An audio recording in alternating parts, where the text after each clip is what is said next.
कैसी चल रही है तैयारी? तो देखो आज अपन बात करेंगे पदार्थ के बारे में। तो देखो टॉपिक क्या दे रखा है अपने, अपन को सिलेबस अपने पास में होना चाहिए ताकि अपन को याद रहे कि क्या पढ़ना है क्या नहीं पढ़ना। तो देखो सबसे पहले मैं बात करूंगा कि अपन क्या क्या पढ़ चुके हैं। तो देखो दैनिक जीवन में विज्ञान का महत्व अपन पढ़ चुके हैं। संश्लेषित रेशे पढ़ा दिए हैं, प्लास्टिक पढ़ा दिया है, संश्लेषित रेशों के गुणधर्म प्रकार बता दिए हैं, प्लास्टिक बता दिया है और इसके गुणधर्म बता दिए हैं। इसके बाद में डिटर्जेंट बता दिया है, सीमेंट के बारे में भी अपन ने बात कर ली है। इसके बाद में परमाणु अणु अभी रह रहा है, परमाणु की संरचना के बारे में बात करेंगे अपन। लेकिन आज अपन देखो याद बात करेंगे तत्व, यौगिक, मिश्रण के अवयव का पृथक्करण की बात कर लेंगे। इसके बाद में मैंने आपको तत्व एवं प्रतीक पढ़ा दिए हैं, यौगिकों के रासायनिक सूत्र लिखना बता दिया है, रासायनिक समीकरण किस तरीके से लिखते हैं वो भी अपन ने बात कर ली है, भौतिक एवं रासायनिक परिवर्तन क्या होते हैं इसकी भी बात कर ली है। देखो इसके बाद में ऑक्साइड रह रहे हैं, अभी ऑक्साइड को पढ़ना है, हरित गृह प्रभाव को भी पढ़ेंगे अपन, वैश्विक तापमान। इसके बाद में हाइड्रोकार्बन अपन ने पढ़ लिया है, अम्ल, क्षार एवं लवण बिल्कुल पढ़ लिया है, ऑक्सीजन गैस बोलो 21% है नेचर में, ये भी अपन ने नहीं पढ़ा अभी, N2 गैस, नाइट्रोजन साइकिल ये भी नहीं पढ़ा है, कोयला पढ़ लिया, पेट्रोलियम एंड नेचुरल गैस भी अपन ने पढ़ ली हैं। इसके बाद में अपन को पढ़ना है कृषि पद्धतियां और राजस्थान में उगाई जाने वाली फसलें, ये अपन पढ़ेंगे। लेकिन आज अपन किसकी बात करेंगे, तत्व मिश्रण क्या होते हैं इनकी बात करने वाले हैं। तो सबसे पहले समझिएगा कि पदार्थ क्या होता है। सबसे पहले अपन को समझना है कि पदार्थ क्या होता है। तो देखो प्रकृति में पदार्थ उसी को बोलते हैं, इंग्लिश में बोलते हैं मैटर। पदार्थ वही होता है जो स्थान घेरता हो, क्या घेरता हो, स्थान घेरता हो, और कुछ ना कुछ उसका क्या होना चाहिए, द्रव्यमान होना चाहिए, उसे ही अपन पदार्थ कहते हैं। जैसे मैं खड़ा हुआ हूं तो ये जो बोर्ड लगा हुआ है मेरे पीछे की साइड में, ये क्या पदार्थ है, क्या बोलो, पदार्थ है, क्योंकि इसने कुछ ना कुछ तो स्थान भी घेर रखा है और इसका कुछ ना कुछ क्या है बताओ, मास भी है, द्रव्यमान भी है, इसलिए पदार्थ है। यदि मैं बोलूं आपसे कि अपन किसी से घृणा करते हैं, घृणा, तो घृणा क्या पदार्थ है क्या, बोलो, घृणा में कोई द्रव्यमान होता है क्या, और कोई मास घेरता है क्या, नहीं घेरता, इसलिए घृणा भी क्या हो गया, बोलो, पदार्थ नहीं होता है। यदि आप किसी से प्यार करते हो तो प्यार क्या है बताओ, प्यार और फीलिंग ये सारे क्या है बताओ, ये इमोशंस हैं, इनका कोई भी ना कोई पदार्थ, ये द्रव्यमान घेर रहे हैं, ना इनका कोई भी आयतन होता है, ना ये कोई स्थान घेरते हैं, इसलिए पदार्थ नहीं होते हैं। तो सबसे पहले अपन समझेंगे कि आज मैं फ्लोचार्ट से पढ़ाऊंगा आपको। तो देखो सबसे पहले बात करेंगे पदार्थ की, किसकी बात करेंगे, पदार्थ। तो पदार्थ में याद रखना है जिसका द्रव्यमान होना चाहिए, क्या होना चाहिए, द्रव्यमान होना चाहिए, और स्थान घेरे, क्या घेरना चाहिए, स्थान घेरना चाहिए, स्थान घेरे, वह क्या होगा, पदार्थ होगा। एग्जाम्पल की बात कर लूं, बोलो, इधर लिख देता हूं, इधर तो वो लिखूंगा जो है। तो देखो कोई भी किताब हो गई, मार्कर हो गया, बोर्ड हो गया, टेबल हो गई, कुर्सी हो गई, ये सारे क्या हैं, पदार्थ हैं। जबकि मैं बोलूं, आप बोलो सर कि प्यार, घृणा, ये क्या है बोलो, पदार्थ नहीं है। और इनको अपन को हमारे जो 5 इंद्रियां हैं, क्या हैं, 5 इंद्रियां हैं, उनके द्वारा महसूस करना चाहिए, क्या करना चाहिए, महसूस होना चाहिए, वही पदार्थ है, होना चाहिए। आप बोलोगे सर 5 इंद्रियां कौन कौन सी हैं अपनी, तो देखो 5 इंद्रियों में पहले आंख, दूसरा नाक, तीसरा कान, चौथा जीभ, और 5वां त्वचा।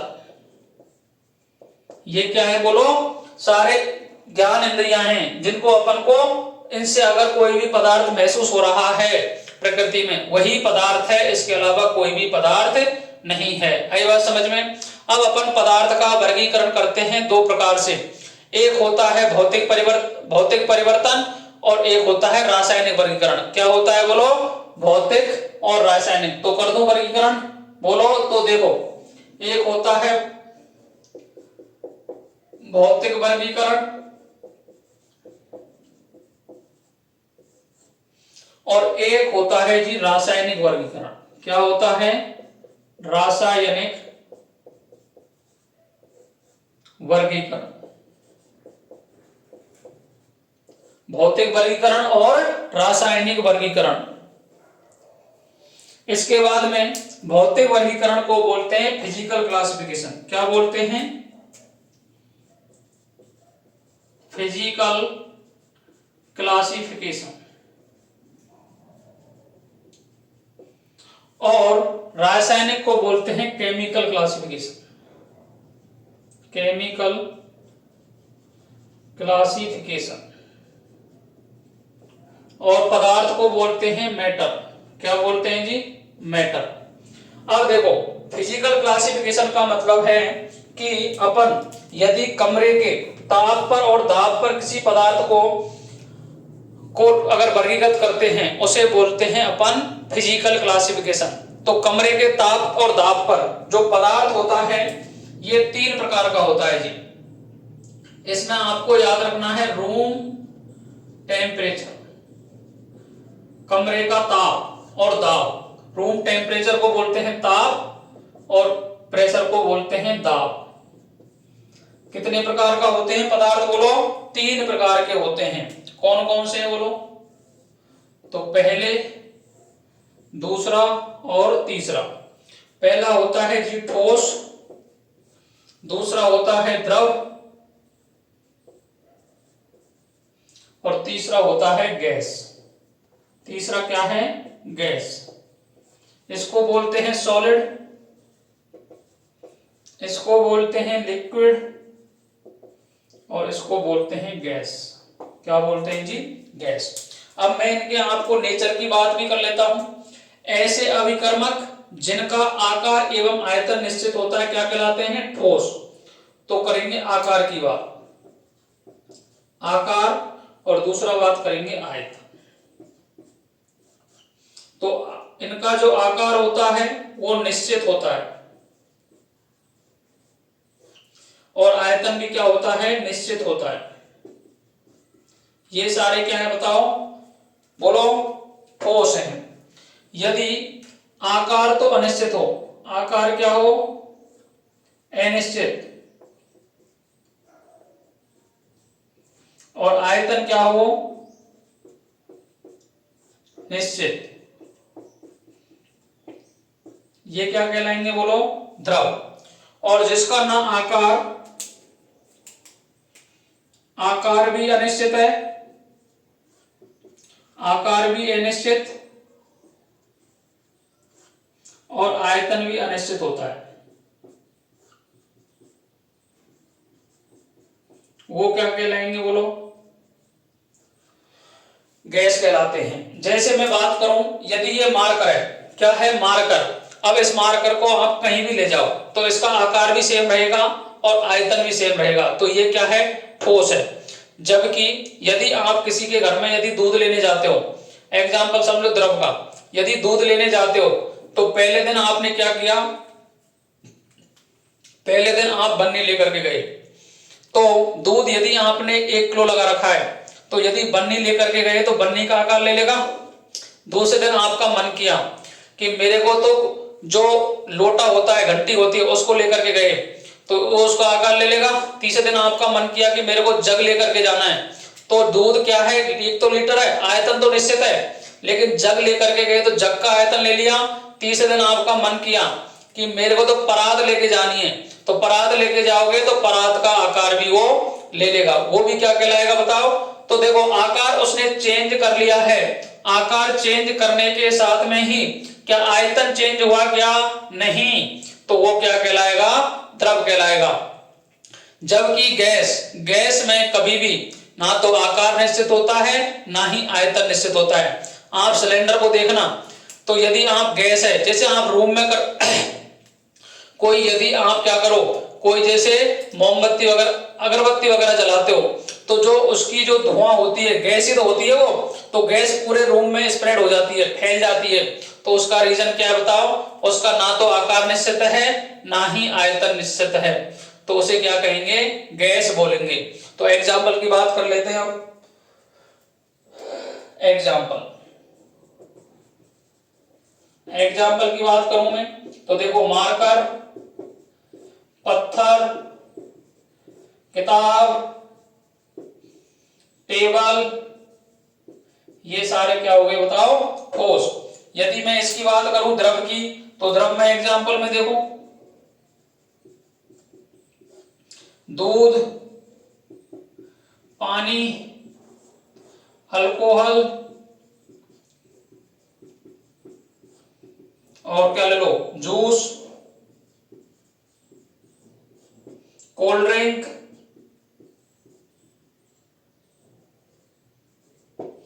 ठीक है। अगर गैस की बात करूं तो O2, N2, इसके बाद में क्लोरीन गैस Cl2 और CO2, N2O, O3, ETC, ये सारे क्या हैं? गैस हैं। तो इसलिए आपको समझना है कि गैस कौन होते हैं? जिनका आकार और आयतन अनिश्चित होता है, वो क्या कहलाते हैं? गैस। आई बात समझ में? किसी को कोई परेशानी? कमरे के ताप और दाब पर पदार्थ को 3 तरीके से वर्गीकृत किया गया है, सॉलिड, लिक्विड और गैस। आना चाहिए ये, ठीक है। अब मैं बात करता हूं केमिकल क्लासिफिकेशन की। तो केमिकल क्लासिफिकेशन में तत्व जो पदार्थ होता है इसको 2 प्रकार से अपन वर्गीकृत करते हैं। तो देखिए, यदि मैं बात करूं रासायनिक की, तो रासायनिक में पदार्थ कितने प्रकार का होता है? 2 प्रकार का होता है। एक तो होता है शुद्ध पदार्थ।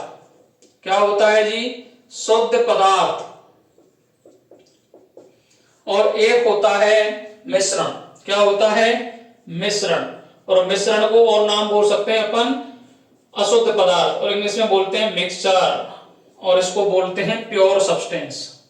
Pure substance. आई बात समझ में? अब इसके बाद में जो शुद्ध पदार्थ होता है यह 2 प्रकार का होता है। कितने प्रकार का होता है? 2 प्रकार का। शुद्ध पदार्थ का मतलब है जिसमें एक ही प्रकार के अभिकर्मक उपस्थित हों, एक ही प्रकार के पदार्थ उपस्थित होंगे, उसे कहेंगे शुद्ध पदार्थ। अब शुद्ध पदार्थ 2 प्रकार का होता है। एक तो होता है तत्व और एक होता है यौगिक। और जो मिश्रण होता है यह भी कितने प्रकार का होता है? 2 प्रकार का होता है। एक होता है सामांगी मिश्रण, और एक होता है विषमांगी। तत्व का मतलब होता है कि यदि मैं बात करूं तत्व की, तो तत्व क्या कहते हैं बोलो? तत्व का, अब देखो, प्योर सब्सटेंस का मतलब है जिसमें एक ही प्रकार के पदार्थ होंगे। अर्थात जैसे मैं बात करूं शक्कर, आपने शक्कर ली तो शक्कर में यदि दाने सभी के एक समान है तो शक्कर क्या हो गया? शुद्ध पदार्थ। लेकिन यदि मैं बात करूं मिट्टी की, तो मिट्टी के अंतर्गत तो अलग अलग कण भी हो सकते हैं, तो मिट्टी क्या हो गया? अशुद्ध पदार्थ। लेकिन शक्कर क्या हो गया? शुद्ध पदार्थ। यदि जैसे नमक की बात करूं, मैं शुद्ध अवस्था में नमक की बात करूं, तो नमक में एक ही प्रकार के कण हैं सभी, शुद्ध नमक की बात कर रहा हूं मैं, अशुद्ध की बात नहीं कर रहा। शुद्ध नमक की बात कर रहा हूं तो एक ही प्रकार के कण हैं, तो वो क्या हो गया? शुद्ध पदार्थ। आई बात समझ में? लेकिन यदि उसको अपन झील वगैरह से निकाल रहे हैं तो वो अशुद्ध पदार्थ है। क्या है? अशुद्ध पदार्थ। आई बात समझ में? यदि मैं बात करूं तत्व की, तो तत्व की बात करें तो तत्व में एक ही प्रकार के परमाणु होते हैं। एक ही प्रकार के यदि परमाणु हैं तो उसे क्या बोलेंगे? तत्व बोलेंगे। क्या बोलेंगे? तत्व। अब ये जो तत्व होते हैं ये कितने प्रकार के होते हैं बताओ? 3 प्रकार के। एक तो होते हैं धातु, एक होते हैं अधातु और एक होते हैं उपधातु। क्या होते हैं? उपधातु। धातु की बात करूं मैं, जैसे आयरन ले लिया, निकल ले लिया, कोबाल्ट ले लिया आदि, ये क्या है? सभी धातु। एक तरीके से और याद रख लो, जितने भी एस ब्लॉक है और डी ब्लॉक है ये सभी धातु का रिप्रेजेंटेशन करते हैं, जबकि अधातु में पी ब्लॉक आता है। क्या आता है? P block. F2 हो गया, Cl2 हो गया, Br2 हो गया, कार्बन हो गया, ऑक्सीजन हो गया, ये क्या हो गए? अधातु। आई बात समझ में? इसके बाद मैं बात करूं उपधातु की, तो उपधातु में देखो बोरॉन आ गया, सिलिकॉन आ गया, जर्मेनियम आ गया और पोलोनियम आ गया आदि, ये क्या है? बोलो, उपधातु हैं। आई बात समझ में? इसके बाद में मैं बात करूं यौगिक, तो यौगिक में क्या होगा बताओ? यौगिक में एक से ज्यादा परमाणु उपस्थित होते हैं, परमाणु उपस्थित होते हैं, लेकिन अनुपात क्या होता है बताओ?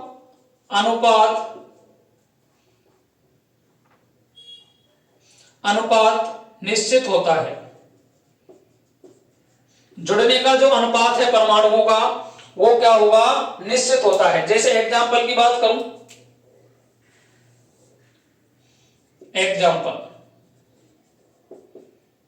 एग्जाम्पल की बात करेंगे तो एग्जाम्पल में जैसे देखो CO2, NO2, N2O, CH4, ETC, ये क्या है बताओ? पर यौगिक हैं। क्या हैं? जिसमें एक से ज्यादा अधिक परमाणु उपस्थित होते हैं, उन्हें क्या बोलते हैं? यौगिक कहा जाता है। लेकिन उनके जुड़ने का जो क्रम है उसमें निश्चित अनुपात में ही जुड़ते हैं। तो मैंने पिछली वीडियो में आपको बताया था स्थिर अनुपात का नियम और द्रव्यमान संरक्षण का नियम। यदि इन रूल का पालन कोई भी कंपाउंड कर रहा है वही प्रकृति में पाया जाएगा, इसके अलावा कोई भी नहीं पाया जाता है। आई बात समझ में? अब देखो मिश्रण, किसकी बात करेंगे? मिश्रण की। तो मिश्रण को समझिएगा। अब देखो मिश्रण दो प्रकार का होता है, एक तो होता है समांगी और एक होता है विषमांगी। समांगी का मतलब है जिसमें संगठक कण क्या हो? संगठक कण, जिसमें संगठक कण समान रूप से वितरित रहते हैं, उन्हें क्या बोलते हैं अपन? समांगी। और विषमांगी में बोलो संगठक कण समान रूप से वितरित नहीं होते हैं।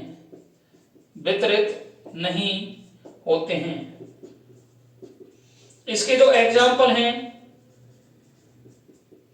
इसमें देखो, एक तो आते हैं कोलोइड और निलंबन। क्या आते हैं? निलंबन। ठीक है। इसमें जो बात करता हूं इसके जो एग्जाम्पल हैं वो है विलयन। क्या है? विलयन। जितने भी विलयन है ना वो सारे इसके एग्जाम्पल, समांगी मिश्रण के। एग्जाम्पल की बात कर लूं क्या? बोलो। तो जल प्लस एल्कोहल, ये किसका एग्जाम्पल है बताओ? समांगी मिश्रण का। इसके बाद में बात करूं नींबू पानी आदि, ये सारे किसके एग्जाम्पल हो गए बताओ? समांगी मिश्रण के। यदि मैं बात करूं विषमांगी मिश्रण की, तो विषमांगी में बात करें, देखो जल प्लस रेत का विलयन, ये क्या कहलाएगा बताओ? विषमांगी। देखो रेत और पानी को आप मिलाओ, कुछ समय के बाद देखोगे तो जो रेत है वो क्या होता है? नीचे की साइड बैठ जाता है। क्या होता है? नीचे की साइड बैठ जाता है। इसके बाद में जल प्लस तेल, जल में यदि तेल की बूंद डालोगे तो ऊपर की साइड मिलेगी आपको वो, ठीक है। इसके बाद में रक्त, जितनी भी कप सिरप होती है ना, कप सिरप, ये किसके एग्जाम्पल है बोलो, बिस्मांगी मिश्रण के। आई बात समझ में? यहां तक किसी को कोई परेशानी तो याद रख लो, तत्व और यौगिक और मिश्रण ये दे रखा है ना आपके, तो याद रख लो। तत्व क्या होते हैं, एक ही प्रकार के परमाणु, धातु, अधातु, उपधातु। यौगिक क्या होते हैं, एक से ज्यादा परमाणु उपस्थित होते हैं और निश्चित क्रम में वो आपस में जुड़ते हैं तो यौगिक बनता है। अब देखो यौगिक भी तीन प्रकार के होते हैं तीन प्रकार के नहीं, दो प्रकार के। यौगिक कितने प्रकार के होते हैं, दो प्रकार के। बात करूं, पहला होता है कार्बनिक और दूसरा होता है अकार्बनिक। क्या होता है, अकार्बनिक।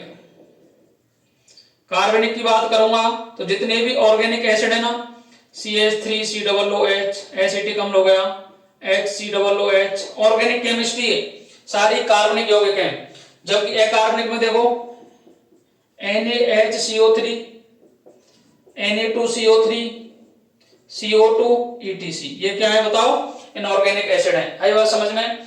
तो इस तरीके से अपने को वर्गीकरण आना चाहिए।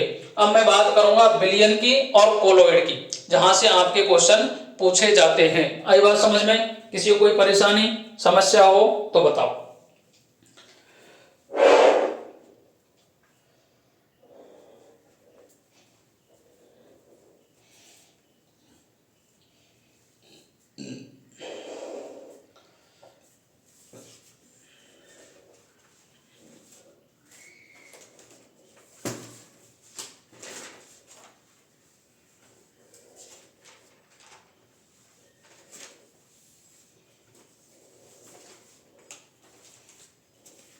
अब देखिएगा, अपन बात करेंगे सबसे पहले कोलोइड की। किसकी बात करेंगे, कोलोइड, जो टेबल आपको याद होनी चाहिए। फिर मैं बात करूंगा विलयन की। वैसे जो विलयन वाली जो वीडियो है वो पड़ी हुई है यूट्यूब पर, अगर वहां से देखना चाहो तो वहां से भी देख सकते हो, और एक बार मैं दोबारा भी आपको लिखा दूंगा, कोई परेशानी वाली बात नहीं है। आई बात समझ में?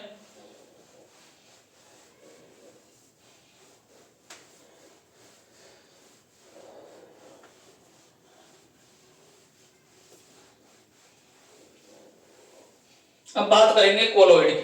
किसकी बात करेंगे, कोलोइड।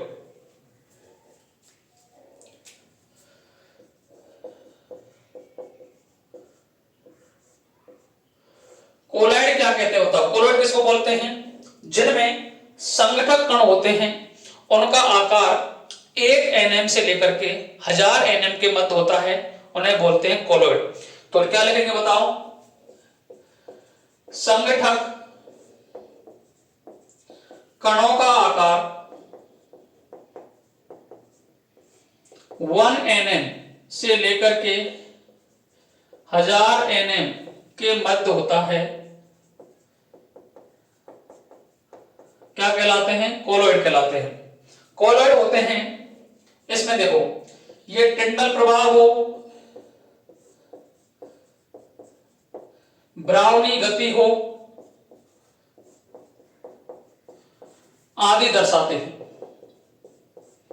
आदि दर्शाते हैं। इसके बाद में देखो जो कोलोइड होते हैं इसमें एक होता है परिक्षेपण माध्यम, परिक्षेपण माध्यम,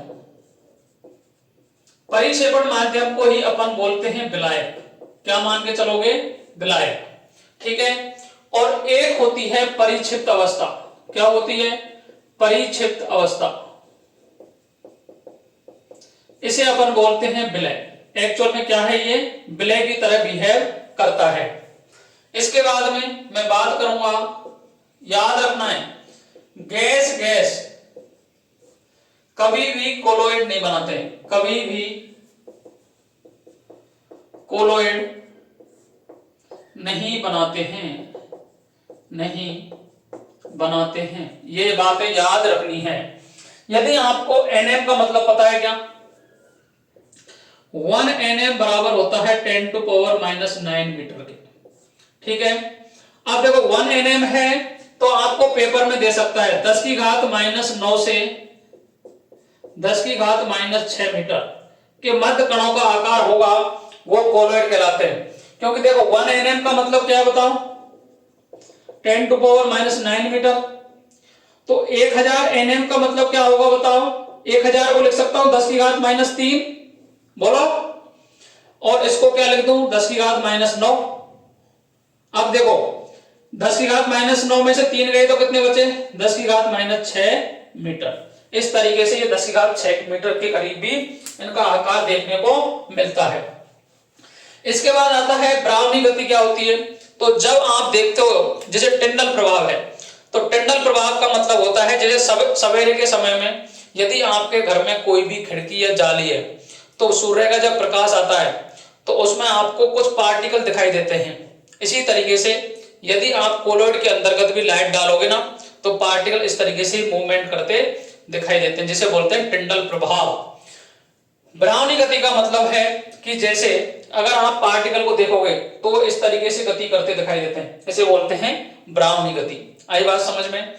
आपको पेपर में बस पूछा जाता है कि टिंडल प्रभाव कौन शो करते हैं, तो कौन शो करते हैं, कोलॉइड शो करते हैं। इसके बाद पूछा जाता है कि क्या गैस कभी भी कोलॉइड बना सकता है क्या, नहीं, गैस का हमेशा विलयन पाया जाता है, कभी भी कोलॉइड नहीं बनाते हैं।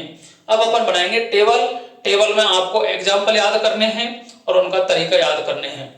तो देखिएगा टेबल में सबसे पहले मैं बात करूंगा परिक्षेपण माध्यम। परिक्षेपण माध्यम, उसके बाद अपन बात करेंगे परिक्षिप्त अवस्था,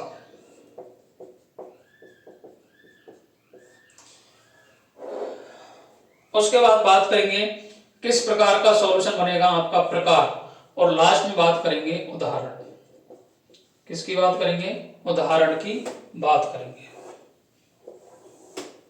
ठीक है, सबसे पहले समझेंगे कि जो परिक्षेपण माध्यम है तो ये हमेशा विलायक, देखो ठोस हो सकता है, दूसरे में भी अपन ठोस ही लेंगे और तीसरा भी अपन क्या लेंगे, ठोस। इसके बाद में जो घुलने वाला है ये ठोस हो सकता है, द्रव हो सकता है और गैस हो सकता है। कोई परेशानी किसी को नहीं होनी चाहिए। इसके बाद में यदि प्रकार की बात करूं तो यदि ठोस आपस में मिलेंगे तो बनेगा ठोस सॉल्ट। क्या बनेगा, ठोस सॉल्ट। यदि ठोस और द्रव मिलेंगे तो बनेगा जेल। क्या बनेगा, जेल। और यदि ठोस और गैस मिलेंगे तो बनेगा ठोस सॉल्ट। क्या बनेगा, ठोस और गैस मिले या ठोस मिले तो ये भी बनेगा ठोस सॉल्ट। किसी को कोई परेशानी, ये याद रखना, यही पूछा जाता है कि यदि परिक्षेपण माध्यम ठोस हो, परिचित प्रावस्था ठोस हो तो किस प्रकार का सॉल्यूशन बनता है या किस प्रकार का कोलॉइड बनता है, तो क्या बनता है, ठोस सॉल्ट। यदि किसी में ठोस परिक्षेपण माध्यम है, द्रव प्रक्षिप्त अवस्था है तो क्या बनेगा बताओ, जेल। यदि ठोस परिक्षेपण माध्यम है, परिक्षेपण अवस्था गैस है तो भी क्या बनेगा, ठोस सॉल्ट। आई बात समझ में। इसके बाद में एग्जाम्पल की बात करूं तो इसमें आते हैं कुछ रंगीन कांच। कुछ रंगीन कांच। सेकंड आता है रत्न प्रस्तर, रत्न प्रस्तर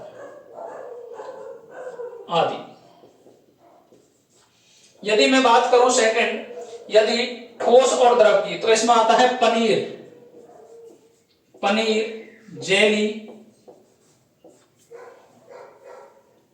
इसके बाद में यदि ठोस और गैस की बात करूं तो इसमें आता है प्यूमिस पत्थर, प्यूमिस पत्थर, रबर, फोम। तो आपको याद रखना है इसमें फोम। क्या याद करना है, फोम। इसके बाद मैं बात करता हूं कि परिक्षेपण माध्यम तो वो द्रव, द्रव और द्रव। परीक्षित अवस्था है वो ठोस हो सकती है, बोलो, द्रव भी हो सकती है और गैस भी हो सकती है। ठीक है, अब द्रव और ठोस को मिलाओगे तो बनेगा सॉल। क्या नाम है इसका? सॉल। यदि आप द्रव द्रव को मिलाओगे तो बनेगा पायस। क्या बनेगा? पायस। और इसको बोलते हैं इमल्सन। क्या बोलते हैं? इमल्सन। द्रव और गैस को मिलाओगे तो बनेगा फोम। क्या बनेगा जी? फोम। अब मैं बात करता हूं सॉल की। किसकी बात करेंगे? 4 नंबर।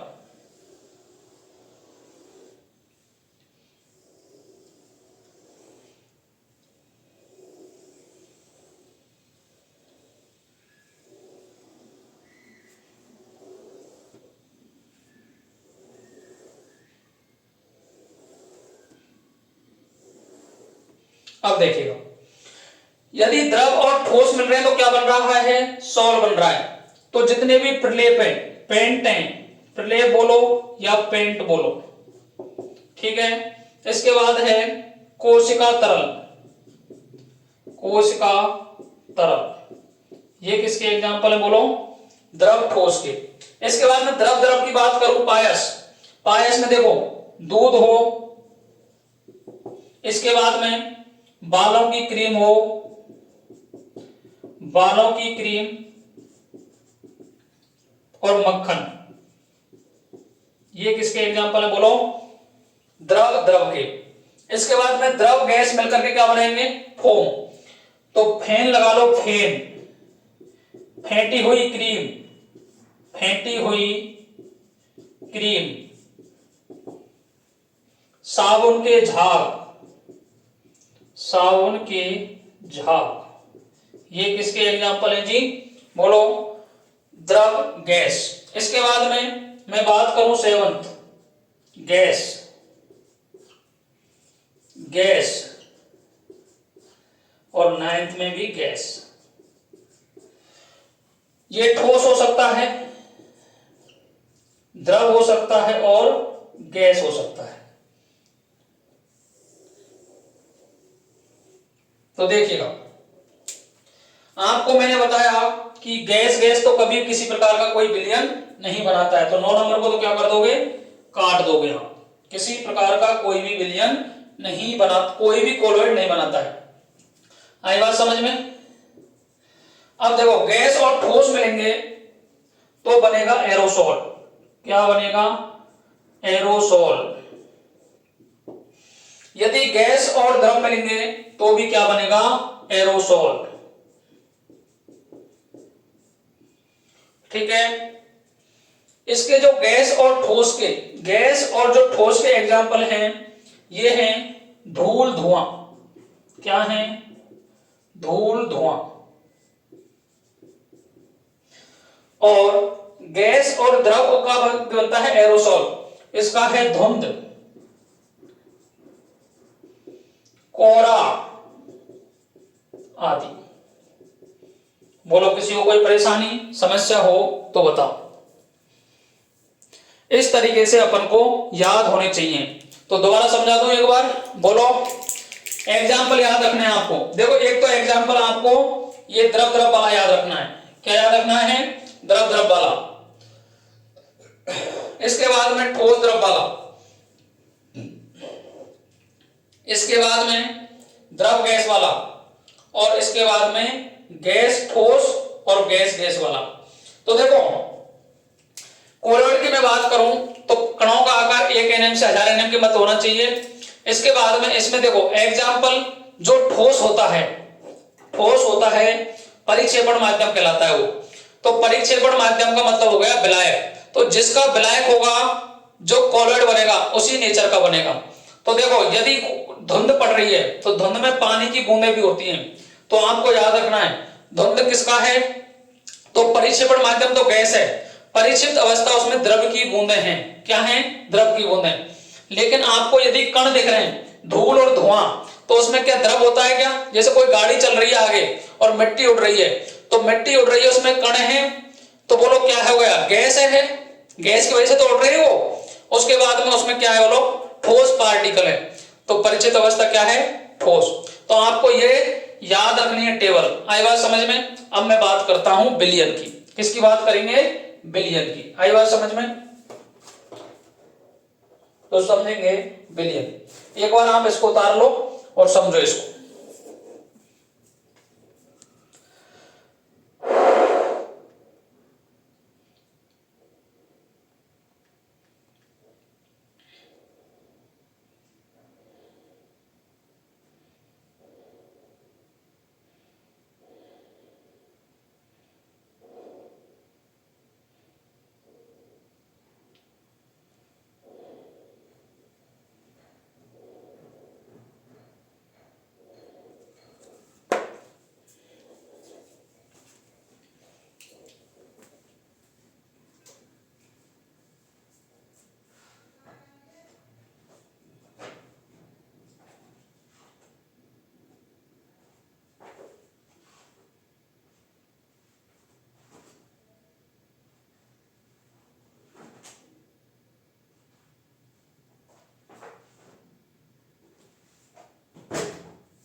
करें स्टार्ट, बोलो, लिख लिया। अब देखिएगा बिलियन की बात करेंगे। बिलियन भी आपको याद होना चाहिए।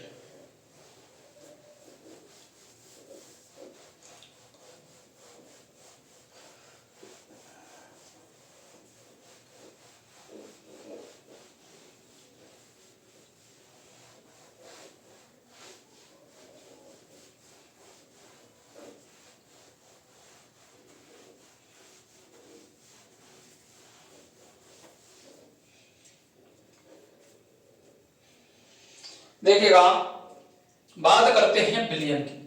इसकी बात करेंगे बिलियन, और बिलियन को बोलते हैं सॉल्यूशन। बिलियन क्या होता है बोलो, दो या दो से अधिक पदार्थों का, दो या दो से अधिक, दो या दो से अधिक पदार्थों का सामांगी मिश्रण, सामांगी मिश्रण बिलियन कहलाता है, बिलियन कहलाता है। देखो एक होता है इसमें विलय, एक होता है विलायक। ज्यादा मात्रा होती है उसे बोलते हैं विलायक, और कम मात्रा वाले को बोलते हैं विलय। ठीक है, आई बात समझ। जो विलायक, विलियन का नेचर है वो विलायक पर डिपेंड करता है। जैसा विलायक होगा ऐसा ही विलियन कहलाएगा। अब देखो विलियन के प्रकार में सबसे पहले लिखेंगे अपन विलायक, फिर लिखेंगे विलय, फिर लिखेंगे उदाहरण।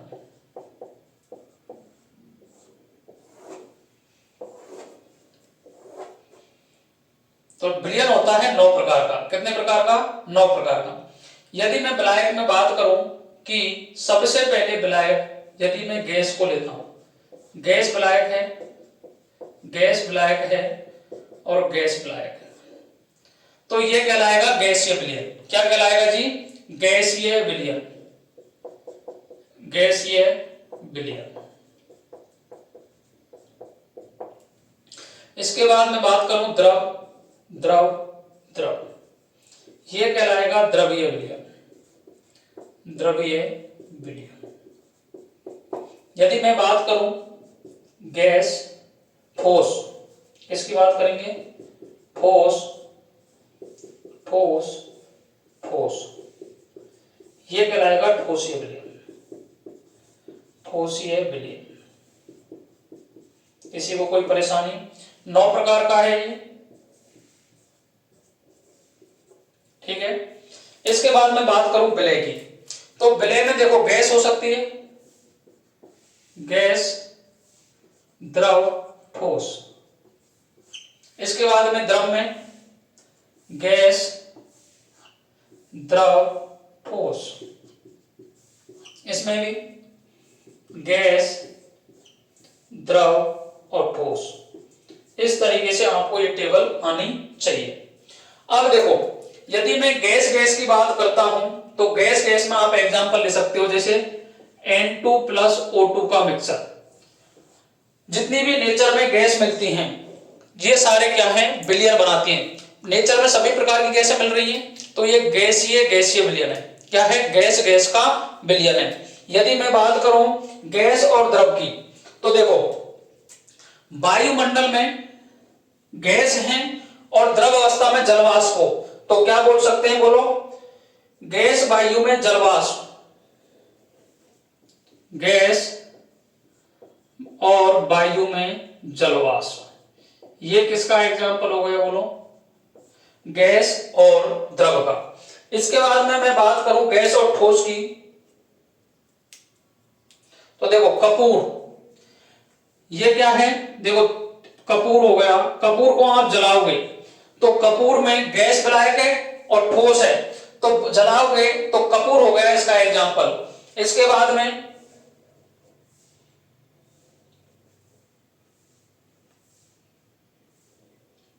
गैस ठोसों का ऊर्ध्वपातन, ऊर्ध्वपातन। आई बात समझ में? यदि मैं बात करूं द्रव और गैस की, तो द्रव विलायक है और गैस, तो जितने भी जलीय जीव है ना, जल में घुली हुई O2, जितने भी जीव जिंदा हैं वो किसके कारण जिंदा है? बताओ, द्रव अवस्था में द्रव है विलायक और गैस घुली हुई है, इसलिए जल में जितने भी जीव हैं वो सारे क्या होते हैं? जिंदे होते हैं। इसके बाद में द्रव द्रव की बात करूं तो ये तो आपको एग्जांपल पता है, जल प्लस एल्कोहल मिला लो। यदि मैं इसकी बात करूं द्रव और ठोस की, तो देखो जल ले लो प्लस शक्कर ले लो, ये किसके एग्जांपल हो गए? बताओ, जल में आप शक्कर डाल रहे हो, ये किसका एग्जांपल हो गया? बोलो, बताओ, ये हो गया द्रव ठोस का। इसके बाद में ठोस और गैस, तो ठोस और गैस का जो एग्जांपल होगा वो होगा धातु की सतह पर गैसों का, धातु की सतह पर गैसों का अधिशोषण, गैसों का अधिशोषण, अधिशोषण। ये किसका एग्जांपल हो गया? बताओ, ठोस गैस का। ठोस द्रव का, ठोस द्रव में क्या करोगे आप? बताओ,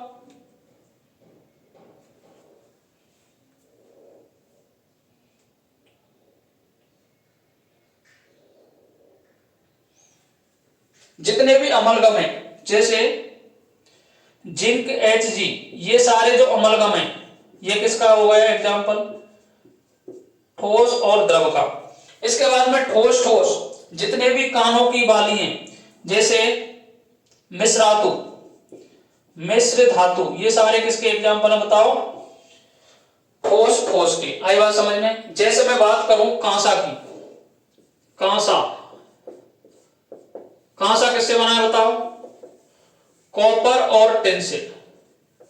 ये क्या है? बताओ, ठोस ठोस। मिश्र धातु जितनी भी हैं, ये सारे एग्जांपल किसके हैं? ठोस ठोस के। आई बात समझ में? इसके बाद में मैं बात करूं जैसे पीतल,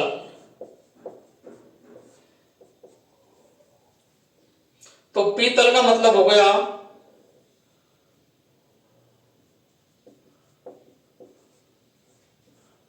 तांबा और जिंक, तो ये बनी है कॉपर प्लस जिंक से, ठीक है। इसके बाद में ये दोनों एग्जांपल किसके हो गए बताओ, ठोस ठोस, ठोस विलयन, आई बात समझ में। इस तरीके से आपको जो पदार्थ का वर्गीकरण है, इस तरीके से आपको ये एग्जांपल याद होने चाहिए। इनमें से एक ना एक क्वेश्चन आपको पेपर में पूछा जाता है। तो आपका तत्व मिश्रण यौगिक वाला जो चैप्टर है वो है पूर्ण तरीके से कंप्लीट हो जाता है। कंप्लीट वीडियो को देख लें, साथियों के साथ में शेयर कर दें, चैनल को सब्सक्राइब कर लें, ताकि अब जो नेक्स्ट सीरीज स्टार्ट होगी वो होगी क्लास 12th की, जिसमें आपके नीट वाले बच्चे और जो 12th बोर्ड की एग्जाम देंगे उनके लिए भी वो इंपॉर्टेंट रहेगी। Thank you very much. Radhe Radhe, जय श्री कृष्ण।